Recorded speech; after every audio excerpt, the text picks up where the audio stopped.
अच्छा से जो धोपा धोपुनी की ଧୋବା ଧୋବଣି ପରା ରଜ କରଜକି ବୋଲି କହିଲି ରେ। हाँ रज को रज की हाँ तू तो कहलु ठीक कथा कहचु ହଁ ହଁ से धोपा आउ से धोपुनी ए सीता तले कौन शत्रुता थिला कोटी माठळ लागिले काई ताको असती कहदे ଓହୋ କଥାଟା ଅଛି ଏଠି ଭାଇଆରେ। ଓ ତୁ ପଚାରିବାର ଅର୍ଥ ହେଲା ସୀତାଙ୍କ ସହିତ ହଁ ଏ ରଜଦରଜକିଙ୍କର କଣ କଳହ ଥିଲା, ହଁ କାହିଁକି ଶତ୍ରୁତା ଆଚରଣ କଲେ ସୀତାଙ୍କ ସହିତ, ସୀତା ବୋଲିଆ ଦେବୀ କନ୍ୟାକୁ ଅସତୀ ବୋଲି ଆଖ୍ୟା ଦେଲେ, अच्छा କଣ ଥିଲା ସତ୍ୟ ତାର ठीक ଏହା ମତେ ତୁ ପଚାରୁଛୁ। ହଁ ଏ ରଜଦରଜକିଙ୍କର ପ୍ରକୃତ ଏମାନେ କିଏ ସେ ଦୁଇ ଜଣ ହଁ ଏ କଥା ମତେ ପଚାରୁଛୁ ତ। ए धोपा धोपुनी किए हा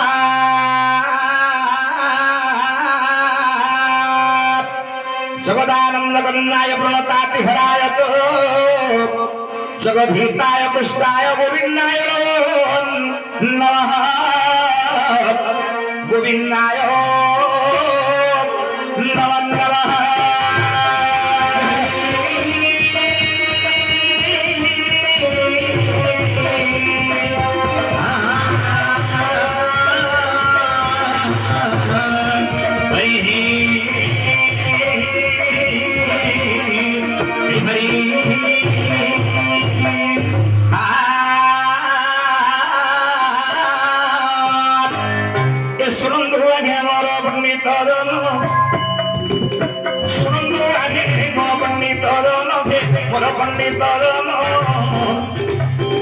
अति सुंदर विषय अति सुंदर विषय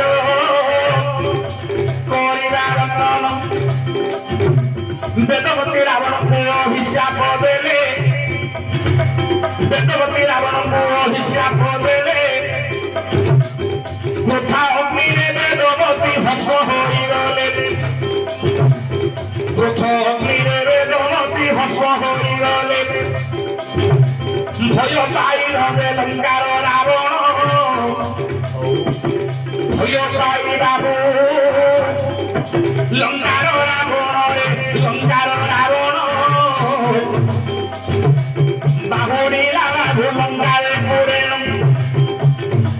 नारदंग आगे सर्वत्र कहिला नारद आदेश लाई पृथ्वी कुशे आनिला नार आदेश रे लाई पृथ्वी कुशे आनिला। भाइयारे रावण अभिशाप पाईगला वेदवती ठारू अच्छा अच्छा क्रोधाग्नि रे वेदवती भस्म होइगले भस्म होला परे कोन होला रे कौन रावण भय पाईगला गोटे नारी आज अभिशाप देईदेला भयभीत हो चलीगला लंका नगर को लंका नारद को कहिला नारद कहिले रावण केड़े बड़ कथा कलो जी तुमको अभिशाप देला ताकू छाड़ी देकरी पळी आसिलो रावण कहिला नाही नारद से परा भस्म होइगले अच्छा क्रोधर अग्नि रे से भस्म होइगले ठीक खाली पाउस गुडाक पड़िछि मु कोन करबी ताकू आनिगिरी कौन सेतेबेले नारद पुणी बोलंदी वचन चंचल जाई से पाउस को आणे रहन आनो नारद कहिले चंचल जाई से हृदपिंडर पाउस गुडाक धरि के आस अच्छा नारद कोन रावण कोन कला रे कौन से पाउस गुडाक धरि आसिला अच्छा अच्छा गोटे कलश रे रखिला ऋषि मान को विनाश कला ऋषि मानकर रक्त रखिला से कलश रे हाँ आनी बंद करी की देला आनी बंद करी की कोन कहिला कौन कहिला हे बंद करी मंदोदरी ए होछ गोटे हळा हळ विष विष। आको जागृत रे रखितो आकु रखी तू मु मागिले का मत दबो तमे आको जागृत रे रखितो हाँ एवं तो कहिरे आपण चली गला दिग्विजय करबा पाई अच्छा अच्छा ये समय कोन हला रे कौन अरे रावण जाई पर नारी मानंगु हरण करिला देवता मानंगु बाबुरे बहु दंड देला ब्राह्मण मानंगु पुनी बहु कष्ट देला अच्छा ए कथा मंद करी सुनिले मु एमिति गोटे पुरुष को विवाह कली मु एते सुंदरी नारी थाउ थाउ मो स्वामी जाउचंदी पर नारी सहित सहवास करी रात्रि कटाउचंदी ठीक मोर नारी जन्म ठीक शास्त्र कोन कहिला रे कौन ऋणकर्ता पिता शत्रु माता चौधरी चारिणी हाँ हज्या रूपवती शत्रु पुत्र शत्रु पंडित अच्छा अच्छा आगे ऋणकर्ता पिता शत्रु बापा जब ऋण कर मरीगला से पुअर शत्रु माँ जब व्यभिचारी काम कला से झीर शत्रु अच्छा माता तो व्यभिचारिणी भाज्या रूपवती शत्रु स्त्री यदि सुंदरी हो गला ସେ ସ୍ୱାମୀର ବା ପୁରୁଷର ଶତ୍ରୁ ହେଇଗଲା। ଶତ୍ରୁ ପୁତ୍ର ଶତ୍ରୁ ପଣ୍ଡିତ ଆଚ୍ଛା ପୁଅ ଯଦି ମୂର୍ଖ ହେଇଗଲା ସେ ବାପା ମାର ଶତ୍ରୁ ହେଇଗଲା। ଶତ୍ରୁ ଶତ୍ରୁ ଯଦି ସ୍ତ୍ରୀ ଥାଉ ଥାଉ ସ୍ୱାମୀ ଯଦି ଯିବ ପର ସ୍ତ୍ରୀ ସହିତ ରାତି ବିତେଇବ ସେ ସ୍ତ୍ରୀର ଶତ୍ରୁ ସ୍ୱାମୀ ହବନି କିରେ? ନିଶ୍ଚୟ ବିଚାର କଲେ ମନ୍ଦ କରି ମୁଁ ବଞ୍ଚିକିରି କିଛି ମୂଲ୍ୟ ନାହିଁ। ମୂଲ୍ୟ ନାହିଁ। ମୁଁ ଏତେ ସୁନ୍ଦରୀ ନାରୀ ହଁ ମୋ ସ୍ୱାମୀ ଯାଇକି ପର ସ୍ତ୍ରୀ ସହିତ ସହବାସ କରୁଛନ୍ତି ବୋଲି ମୁଁ ତ ପର ପୁରୁଷ ସହିତ ସହବାସ କରିପାରିବି ନାହିଁ। ଆଚ୍ଛା। ଯେହେତୁ ମୁଁ ଗୋଟେ ସତୀ ନାରୀ ମୁଁ ନିଶ୍ଚୟ ପ୍ରାଣ ବିସର୍ଜନ କରିବି ଏବଂ ବିଚାର କରି ମନ୍ଦ କରି ସେ ହଳାହଳ ବିଷକୁ ପାନ କରିଦେଲେ। ଆଚ୍ଛା ପାନ କରିବା ପରେ କଣ ହେଲେ ରେ? କଣ ହୋଇଛି? ଆରେ ପାନ କରନ୍ତେ ମରିବେ କିଶୋର ବାବୁରେ ଗର୍ଭବତୀ ହେଲେ 10 ମାସ ଅନ୍ତେ ଏକ କନ୍ୟା ଜନ୍ମ ହେଲା ଭଲେ। ହଁ 10 ମାସ ଅନ୍ତେ ଗୋଟେ କନ୍ୟା ଜନ୍ମ ହେଲା। ସେ କନ୍ୟାଟିକୁ ଦେଖିଲେ ବନ୍ଦ କରି ମନରେ ଭାବିଲେ ମୋ ସ୍ୱାମୀ ନାହାନ୍ତି ବିନା ସ୍ୱାମୀରେ ଯଦି ଗୋଟେ ନାରୀ ସନ୍ତାନ ଜନ୍ମ କରିବେ ତାକୁ କଣ କହିବେ ଲୋକ? ଅସତ୍ୟ କହିବେ। ସମସ୍ତେ କୁଳଟା କହିବେ ମୋ ସ୍ୱାମୀ ଆସିଲେ ମତେ ଆଉ ରଖିବ? ମତେ ତ ମାରିବ ମୋ ଝିଅଟାକୁ ମଧ୍ୟ ମାରିଦେବ। ଆଗୁରେ ମାରିଦେବ। ଏମାନଙ୍କ ବିଚାର କରି କଣ କରିଛନ୍ତି ବନ୍ଦ କରି କଣ? ଗୋଟେ ପେଟିକା ମଧ୍ୟରେ ଝିଅଟିକୁ ରଖିଦେଲେ ନଦୀ ଜଳରେ ଭସେଇ ଦେଲେ। ଦୈବର ଦୁର୍ବିପାକ ପଡ଼ିଲା। ଅଘୋର ବର୍ଷା ହେଲା। ବିଲ ନାଳ ଚାରିଆଡେ ଜଳ। ଏ ଯୋଉ ନଦୀ ଜଳରେ ଭାସି ଯାଉଥିଲା ପେଟିକାଟି ଭାସି ଭାସି ଗଲା ଆଜ୍ଞା ଜନକ ରାଜାଙ୍କର ବାରିରେ ଲାଗିବା ପରେ ଜନକ ରାଜା ଚାଷ କରିବା ସମୟରେ ଅକ୍ଷୟ ତୃତୀୟା ଦିନ ଜନ୍ମ ହେଲେ। ଲଙ୍ଗଳ ସିଂହରୁ ସୀତା ଉତ୍ପତ୍ତି ହେଲେ। ଆଚ୍ଛା ଆଚ୍ଛା ଆଜ୍ଞା ଓ ଲଙ୍ଗଳ ସିଂହର ନାମ ସୀତା। ସୀତା ଲଙ୍ଗଳ ଲୁହାର ନାମ ସୀତା। ସୀତା ସୀତାରୁ ସୀତା ଉତ୍ପତ୍ତି ହେଲେ ତାର ନାମ ହେଲା ସୀତା ସୀତା। ସୀତା ବୋଲି ନାମକରଣ ଦେଲେ ଜନକ ରାଜା। ଆଚ୍ଛା ଏ ଜନକ ରାଜାଙ୍କ ନିକଟରେ ସୀତା ଦେବୀ ବଢିବାରେ ଲାଗିଲେ। ଦିନକୁ ଦିନ ବଢି ବଢି ଯାଉଛନ୍ତି ସୀତାରେ। ହେଲେ ଭାଇଆରେ ଓ ଦିନକୁ ଦିନ ବଢି ବଢି 7 ବର୍ଷ ସୀତାଙ୍କୁ ହେଇଛି। 7 ବର୍ଷ ହେଇଗଲାଣି। ସୀତାଙ୍କର ବୟସ ହେଲା 7 ବର୍ଷ। ଆଚ୍ଛା ଆଚ୍ଛା ଏ ସମୟରେ କଣ ହେଲା ରେ? କଣ ହୋଇଛି? ଆରେ ସଖୀ ଗଣଙ୍କ ସହ ଖେଳିଲା ରେ ସୀତା ସଖୀ ଗଣଙ୍କର ସହ ଖେଳିଲା ରେ ଦେଇ ଦେଇ ପୁଷ୍ପ ଉଦ୍ୟାନରେ ସେ ଭଙ୍ଗିଲେ। ଦେଇ ଦେଇ ପୁଷ୍ପ ଉଦ୍ୟାନରେ ଭଗବାନ ବୋଲେ ହାଲିଆ ହେଲେ ଜଗତ ନନ୍ଦିନୀ ହାଲିଆ ହେଲେ ଜଗତର ବାଟ ଯାଇ ବୃକ୍ଷ ମୂଳେ ଆଶ୍ରୟ ନେଲେ ରାଇ ସତ ଏକ ବୃକ୍ଷ ମୂଳେ ମାତା ଯାଇ ବସିଛନ୍ତି ସଖୀ ମାନେ ଘେରିବାକୁ ରହି ନଛନ୍ତି। ସଖୀ ମାନେ ବାବୁ ଘେରି ରହିଛନ୍ତି। ଓ 7 ବର୍ଷର ଝିଅମାନଙ୍କ ସହିତ ସୀତା ଦେବୀ ଖେଳୁଥିଲେ। ବୁଲି ବୁଲି ଖେଳି ଖେଳି ହାଲିଆ ହୋଇ ସୀତା ଦେବୀ କଣ କଲେ? ଗୋଟେ ପୁଷ୍ପ ଉଦ୍ୟାନରେ ପୁଷ୍ପ ବୃକ୍ଷ ମୂଳେ ବସିଛନ୍ତି ମାତା ଜାନ କି ସଖୀ ମାନେ ଘେରିକିରି ବସିଛନ୍ତି ସୀତାଙ୍କୁ। ଏ ସମୟରେ କଣ ହେଲା ରେ? କଣ? ଦୈବୀର ଦୁର୍ବିପାକରେ ଭାଇଆ କଣ କାହାର କପାଳର ଲେଖା ତ କେ ଆମ କରିପାରିବ ନାହିଁ। ମୁଁ ତତେ ପ୍ରଥମରୁ କହିଛି ଭାଇଆ। ଆଚ୍ଛା ଏବେ କଣ ହେଲା ରେ? ଏ ସମୟରେ 2 ପକ୍ଷୀ ଉଡ଼ି ଉଡ଼ି ଗଲେ।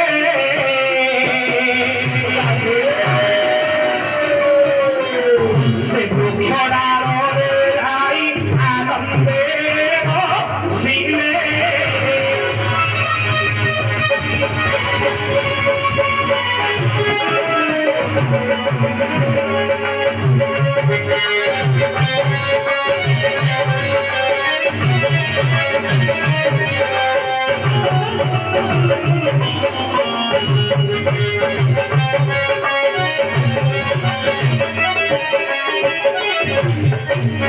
ଉପସ୍ଥିତ ମୋର ପଣ୍ଡିତ ମାନଙ୍କ ଆଚ୍ଛା 2ଟା ପକ୍ଷୀ ଉଡ଼ି ଉଡ଼ି ଆସିଲେ। ମାତା ଯୋଉ ବୃକ୍ଷ ମୂଳେ ବସିଛନ୍ତି ଜଗତ ଜନନୀ ସୀତା ଦେବୀ ସେ ବୃକ୍ଷର ନାଳେ ପକ୍ଷୀ 2 ଜଣ ବସିଲେ। ପକ୍ଷୀ ଦିଟା ସେ ପକ୍ଷୀ ଦିଟା କିଏ ରେ? ଆଚ୍ଛା ସେ ପକ୍ଷୀ ଦିଟା କିଏ? ଆରେ ସୁଖ ସାରି 2 ଜଣ ବସିଛନ୍ତି। ସୁଖ ସାରି 2 ଜଣ ବସିଛନ୍ତି। ଅତି ଆନନ୍ଦରେ କଥା ବାର୍ତ୍ତା ହେଉଛନ୍ତି। ସୁଖ ସାରି ଆଲୋଚନାରେ କରନ୍ତି। ରାମାୟଣ କଥା ବାର୍ତ୍ତା ହେଉଛନ୍ତି।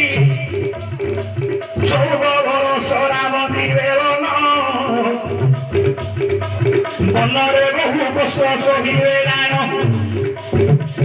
সীতা দেবী কুলে রাম সঙ্গ করে নেবে তার বছর মাস আনন্দে চলিবে আচ্ছা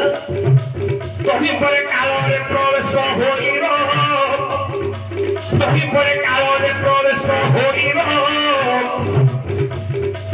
কাল গ্রহদে রামଙ୍କୁ আসিব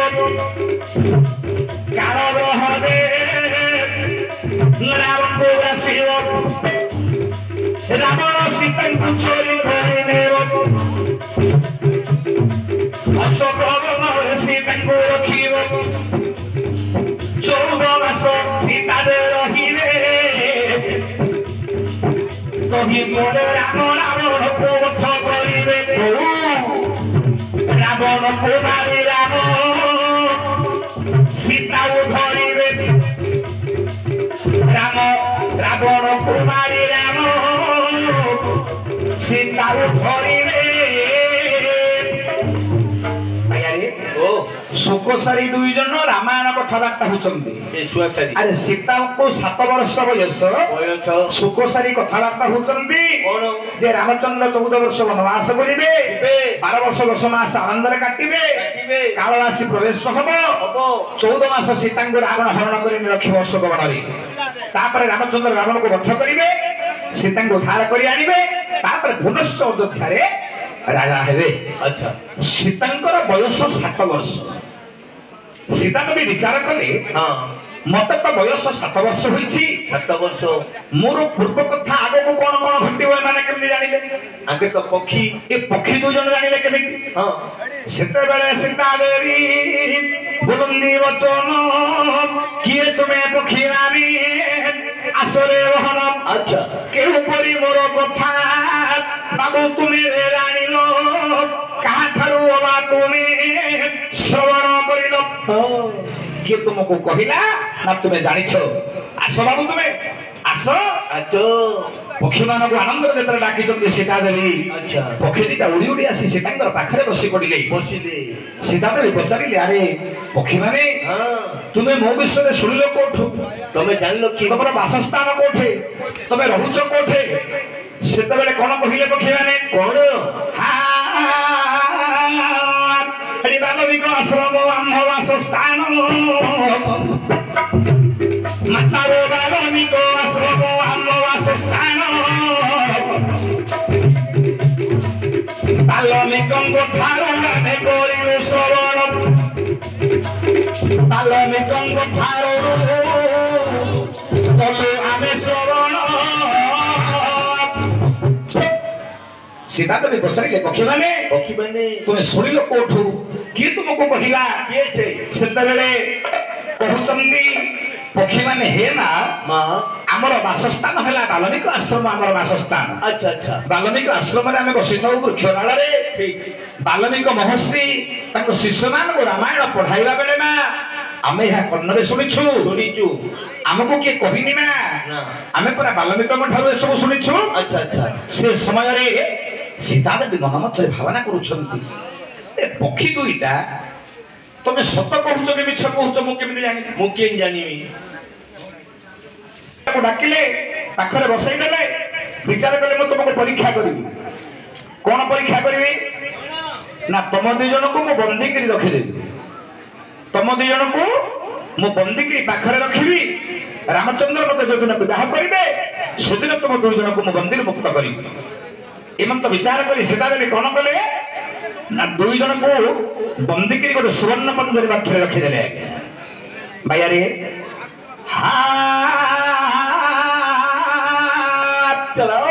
ସୁଖ ସାରି ରହିଲେ ଯେ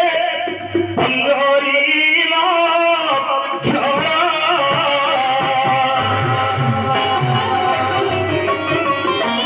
ତାହାପରେ ଯାହା ହେଲା ଶୁଣ ଶୋନା ଚାର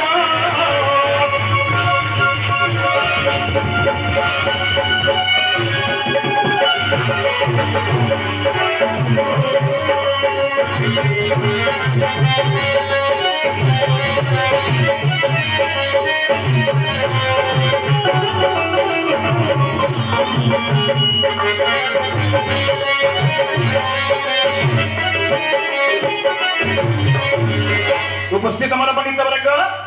सुख सारी दुई जन को बंदी कर रखिले जनक नंदिनी माता सीता कहले रे पक्षीवाणी मु जो दिन विवाह करी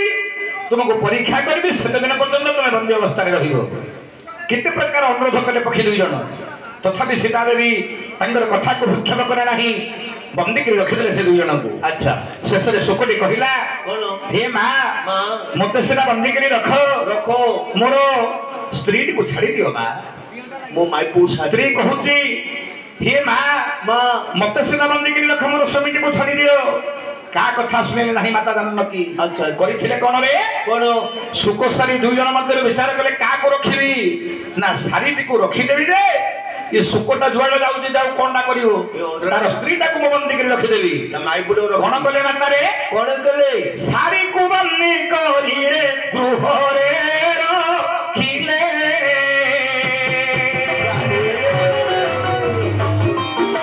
सुखटी को माता से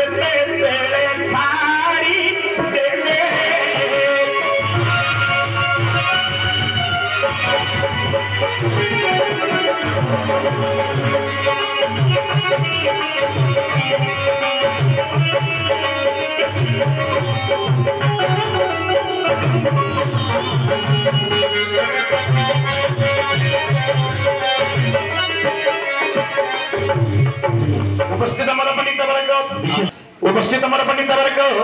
सारी को बंदी अवस्था रखीदे सुखपटी को माता छाड़ीदे अच्छा सारी रहिला बंदी अवस्था सुखटे चलीगला आज्ञा उड़ी उड़ी कांदी कांदी निजर स्त्री गुण गुणी गुणी चली जाऊँ सुख पक्षी ये समय कौन है रे कौन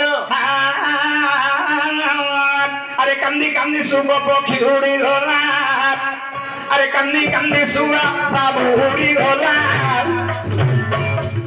सात दिन परिबने भविला सात दिन परिबने भविला शुणु आगे मो पंडित मंदिर अच्छी सारी बहुराण गर्भावस्था सारी रही दुई मास गर्भ थिला अन्नदल किछि न छुईला निज स्वामी स्वरी कष्टरे रहिला एहिपरि 7 दिन हेला उड़ी उड़ी सुरारे आसिला तुरी एक वृक्ष डाଳରେ सुरा बसिला दूରରେ रही सारिती देखिला दूରରେ रही सारिती देखिला उपस्थित मोर पंडित वर्ग 7 दिन गत हो गला सुरटी कांदी कांदी बुलुची अन्नदल शोष करूना हिसुआ सारी गर्भावस्था 2 मास गर्भरे बंदिनी हो रही पंजरी मध्य रही सारी स्वामी को दुखरे दुखी हो किसी न खाई न पी अति कष्ट जीवन यापन कर समय 7 दिन गत हो गला बिना अन्न जल गोटे पक्षी तो बेस दिन रही पार ना शुआटी उड़ी उड़ी आसला दूर रही देखला मोर पत्नी कौन करुछि ये समय कौन होइछि आज्ञा कौन अरे समय सुख देखिला रोहन ए समय सुख देखिला रोहन कामुची बंदी मधुरे सारिण अरे बंदी अवस्था पत्नी कामु अच्छी झुरी झुरी रे पति के कांदुची गर्भावस्था कांदुथिला कांदु कांदु प्राणवायु बोलारे उड़ीन कांदु कांदु प्राणवायु बोलारे उड़ीन कांदु कांदु शरीर प्राणवायुटी उड़ी जाइछि 2 मास गर्भरे छटपट होई मरुथुआ शरीर डहल विकल सुखटी देखुची दूर रही कहला माँ जगत माँ तो तुम्हें मत माँ बोली परिचय दे निजर पत्नी को तुम्हें पंजरी मध्य छटपट कर मारिदेल मारे माँ को बा पुत्र कौन अभिशाप दब तथापि मन को बुझेगा तुमको अभिशाप दूसरी कौन जी जगतर सृष्टिकर्ता ତାହାଙ୍କର ପତ୍ନୀ କି ମୁଁ କଣ ଅଭିଶାପ ଦେବି କାଳେ ଫଳିବ ନ ଫଳିବ କଣ ଅଛି ଆଚ୍ଛା ଆଚ୍ଛା ସେତେବେଳେ ଶୁକ ପୁଣି ଅଭିଶାପ ଦେଲା ତୁମେ ମଧ୍ୟ ଗର୍ଭ ଅବସ୍ଥାରେ ରବନି ଭୁଲିବ ବୋଇଲା ଯେଉଁପରି ଗର୍ଭାବସ୍ଥାରେ ମୋର ପତ୍ନୀକୁ ତୁମେ ପଞ୍ଜୁରୀ ମଧ୍ୟରେ ବିନାଶ କରିଛ ମୁଁ ମଧ୍ୟ ତୁମକୁ ଅଭିଶାପ ଦେଉଛି ମା ଦେଉଛି ପକ୍ଷୀମାନଙ୍କୁ ବନ୍ଦୀ କରି ରଖିବା ଶାସ୍ତ୍ର ପକ୍ଷେ ମନା ଆଚ୍ଛା ତୁମେ ଜାଣି ଜାଣି ମଧ୍ୟ ଜଗତର ମା ହୋଇ ଗୋଟେ ପକ୍ଷୀଟିକୁ ବନ୍ଦୀ କରି ରଖିଲ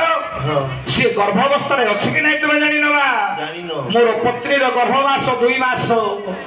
ସିଏ ବିନାଶ ହୋଇଗଲା ତାର ପ୍ରାଣବାୟୁ ଉଡ଼ିଗଲା ମା ଆଚ୍ଛା ମୁଁ ତ ତୁମକୁ ମରିବାକୁ ଅଭିଶାପ ଦେଇପାରିବିନି ନା ମା ନା ମୁଁ ତୁମକୁ ଅଭିଶାପ ଦେଉଛି ଦେଉଛି ତୁମେ ମଧ୍ୟ ଗର୍ଭାବସ୍ଥାରେ ବନସ୍ତରେ ବୁଲିବ ମା ବୁଲିବ ତାପରେ ସ୍ୱାମୀଙ୍କ ସହିତ ଆଉ ତୁମର ମିଳନ ହୋଇପାରିବ ନାହିଁ ଆଚ୍ଛା ଆଚ୍ଛା ମୁଁ ଯେପରି ମୋର ସ୍ତ୍ରୀକି ଝୁରି ଝୁରି ମରିଛି ତୁମେ ମଧ୍ୟ ତୁମର ସ୍ୱାମୀକି ଝୁରି ଝୁରି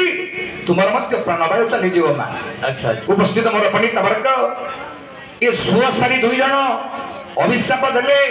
ଶାରୀରି ତ ମରି ଯାଇଥିଲା ଶୁକଟି ମଧ୍ୟ ନ ଖାଇ ନ ପିଇ ଗଲା ଉଡ଼ି ଉଡ଼ି ଯାଇ ଗୋଟେ ବୃକ୍ଷରେ ବାଜି ତାର ମଧ୍ୟ ପ୍ରାଣବାୟୁ ଉଡ଼ିଗଲା ଶୁକ ମରିଗଲା ଶାରୀରି ମଧ୍ୟ ମରିଗଲା ନା ମରିବା ପରେ ଏ ବର୍ତ୍ତମାନରେ ସେମାନେ ଜନ୍ମଗ୍ରହଣ କଲେ କଣ ସୀତାଙ୍କୁ ବୟସ ହୋଇଥିଲା 7 ବର୍ଷ 7 ବର୍ଷ ତାପରେ ସୀତା ଦେବୀ ବଡ଼ ହୋଇକରି ବାହା ହେଲେ ରାମଚନ୍ଦ୍ରକୁ 14 ବର୍ଷ ବନବାସକୁ ଗଲେ ତାପରେ ରାମ ହେଇକରି ରାଜା ହେଲେ ଏତିକି ସମୟରେ ଏମାନେ ପୁନଶ୍ଚ ଜନ୍ମ ପାଇଛନ୍ତି ମହିମଣ୍ଡଳରେ ଏମାନଙ୍କର ପୁନର୍ଜନ୍ମ କଣ ହେଲା କଣ ନା ରଜକୀ ରୂପରେ 2 କୋଟି ପକ୍ଷୀ ଏ ସଂସାରରେ ଉତ୍ପତ୍ତି ହେଲେ ଓ ଥପଥପୁନି ଜନ୍ମ ହେଲେ ରଜକୀ ରୂପରେ ଆଚ୍ଛା ମନରେ ଭାବନା ଅଛି ଆମେ ମାକୁ ଜଗତର ମା ଯିଏ ତାକୁ ଅଭିଶାପ ଦେଇଛେ କାଳେ ଫଳିବ କି ନ ଫଳିବ ଯେମିତି ହେଲେ ମଧ୍ୟ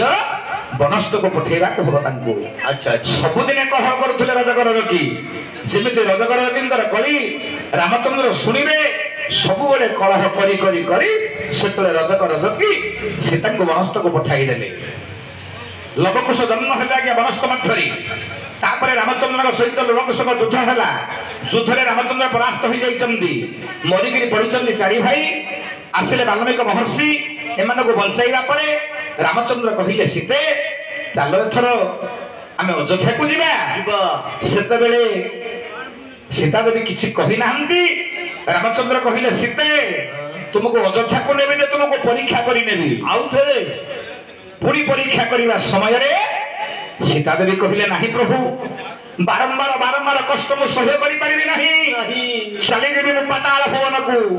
ବସୁମତୀ କହିଲେ ମା ତୁ ଦିଫାଳ ହୋଇଯା ବସୁମତୀ ଦିଫାଳ ହୋଇଗଲା ସୀତା ଦେବୀ